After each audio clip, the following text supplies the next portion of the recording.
नमस्कार दोस्तों, शुभ संध्या। मैं आशुतोष मिश्रा आपके YouTube चैनल विधिक जागरूकता में स्वागत करता हूं, अभिनंदन करता हूं। और दोस्तों, जैसा कि आप जानते हैं कि हमारे इस चैनल विधिक जागरूकता का उद्देश्य ही है कि भारत का कोई भी व्यक्ति विधि की जानकारी से, विधि में होने वाले परिवर्तनों से वंचित ना रहे। उसी क्रम में हम वर्ष 2016 के एक बहुत ही इम्पॉर्टेंट सुप्रीम कोर्ट के जजमेंट के साथ जुड़ रहे हैं, जो कि वर्तमान परिप्रेक्ष्य में बहुत ही आवश्यक हो गया है।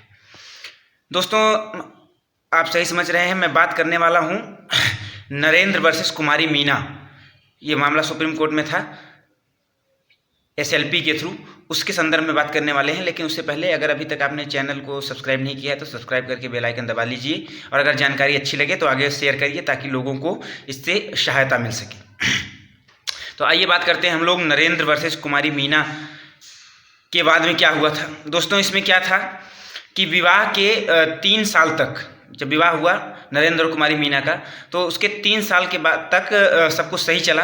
और उसके बाद से कुमारी मीना जो है वो अपने पति पर लगातार दबाव बनाने लगी कि वो अपने माता पिता से अलग रहें और वो उनको अलग लेकर के कहीं अलग जगह पर रहें। वो उनके माता पिता के साथ नहीं रहना चाहती हैं, और इसको लेकर के वो कई बार मानसिक उलाहना देती रही, उनको कई प्रकार से मेंटली टॉर्चर किया, और जिससे तंग आकर के उन्होंने सुप्रीम कोर्ट में फैमिली कोर्ट में एक वाद दायर किया था। और वाद दायर करके उन्होंने फैमिली जज से रिलीफ मांगी थी कि इस प्रकार से हमारे साथ मेंटल क्रूरल्टी की जा रही है, तो क्या इस आधार पर हमें तलाक मिल सकता है क्या। तो ये मामला वहाँ पर खारिज कर दिया गया। उसके बाद फिर ये मामला सेशन कोर्ट में आया, वहाँ भी खारिज हो गया। उसके बाद फिर मामला हाई कोर्ट में पहुंचा, तो हाई कोर्ट ने भी इनकार कर दिया कि इस प्रकार से हम नहीं कर सकते। लेकिन जब मामला सुप्रीम कोर्ट में 2016 में आया तो सुप्रीम कोर्ट ने इसमें ऑब्जर्व किया।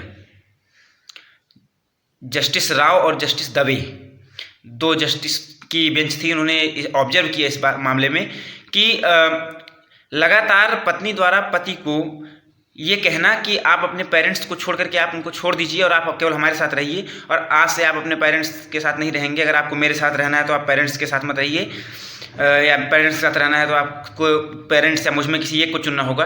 तो इस प्रकार की बातें अगर पत्नी घर के अंदर करती है तो ये तलाक का ग्राउंड होगा, क्योंकि हिंदू मैरिज एक्ट के सेक्शन 13 में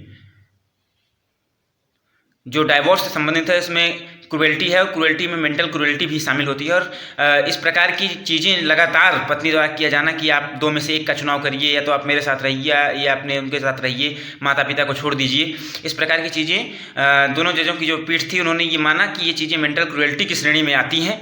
और क्योंकि ये चीज़ें मेंटल क्रूएल्टी की श्रेणी में आती हैं तो क्रूएल्टी के आधार पर तलाक का ग्राउंड बनता है। इसलिए सुप्रीम कोर्ट ने ये उस मामले में ऑब्जर्व किया कि इस प्रकार से क्रूएलिटी के आधार पर, अर्थात अगर पत्नी लगातार पति के ऊपर अपने माता पिता को छोड़ करके सेपरेट रहने का दबाव बनाती है तो इस आधार पर तलाक दिया जा सकता है, और यह तलाक के ग्राउंड के रूप में निचली अदालतों में मान्य होगा।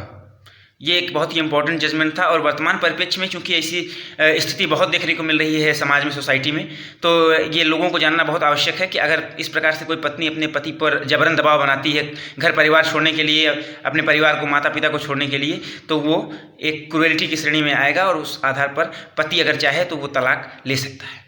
बहुत बहुत धन्यवाद।